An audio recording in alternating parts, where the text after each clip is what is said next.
पाकिस्तान में 1 जनवरी 2028 तक पूरा बैंकिंग सिस्टम रिबा फ्री हो जाएगा। ये सिर्फ एक तारीख नहीं बल्कि मुल्क के माशी निजाम में एक बड़ा स्ट्रक्चरल तब्दीली का आगाज है। लेकिन सवाल यह है कि इस्लामी बैंकिंग असल में क्या है और पाकिस्तान क्यों इस तरफ जा रहा है। आज के इस एपिसोड में हम इन सब सवालों के जवाब ढूंढेंगे, बिल्कुल क्लियर और फैक्ट बेस्ड तरीके से। अस्सलामुअलैकुम, आप देख रहे हैं रिबा से आजाद सीरीज का पहला एपिसोड। इस सीरीज में हम स्टेप टू स्टेप समझेंगे कि इस्लामी बैंकिंग का निजाम कैसे काम करता है। पहले यह समझना जरूरी है कि इस्लामी बैंकिंग सिर्फ एक रिलीजियस लेबल नहीं है। ये एक अलग फलसफे पर मबनी बैंकिंग सिस्टम है जो शरिया के बुनियादी उसूलों पर चलता है।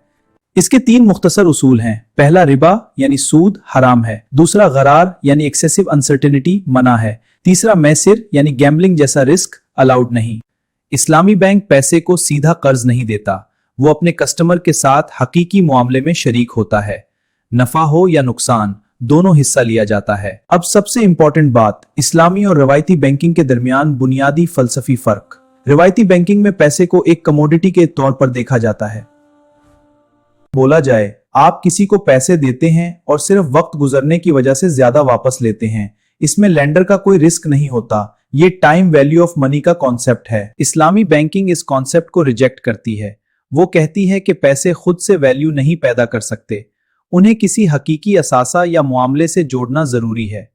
मिसाल के तौर पर, अगर आप घर खरीदना चाहते हैं तो इस्लामी बैंक आपके साथ को ओनर बनता है।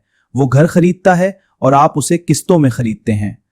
अब सवाल यह है कि पाकिस्तान इस निजाम की तरफ क्यों जा रहा है। इसका जवाब सिर्फ मजहबी नहीं, आईनी भी है।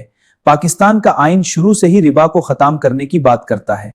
अप्रैल 2022 में वफाकी शरी अदालत ने एक लैंडमार्क फैसला दिया। अदालत ने हुक्म दिया कि तमाम वो कवानीन जो रबा की इजाजत देते हैं उन्हें तब्दील किया जाए।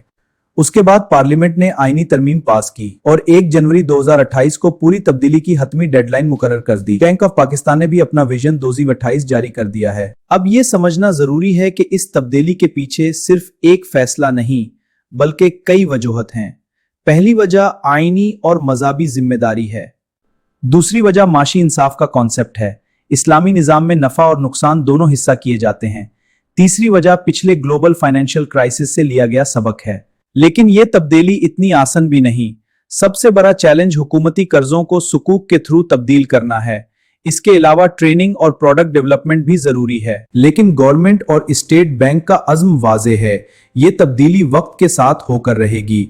अब सवाल यह है कि इसका आप पर क्या असर पड़ेगा। अगर आपका करंट अकाउंट, सेविंग्स, घर का फाइनेंसिंग या बिजनेस लोन है तो आने वाले वक्त में आपको ज्यादा इस्लामी बैंकिंग ऑप्शंस मिलेंगी। ये तब्दीली आपके लिए भी मायने रखती है। अगले एपिसोड में हम तफसील में बात करेंगे कि रबा असल में क्या है और कुरान और हदीस में उसके बारे में क्या कहा गया है।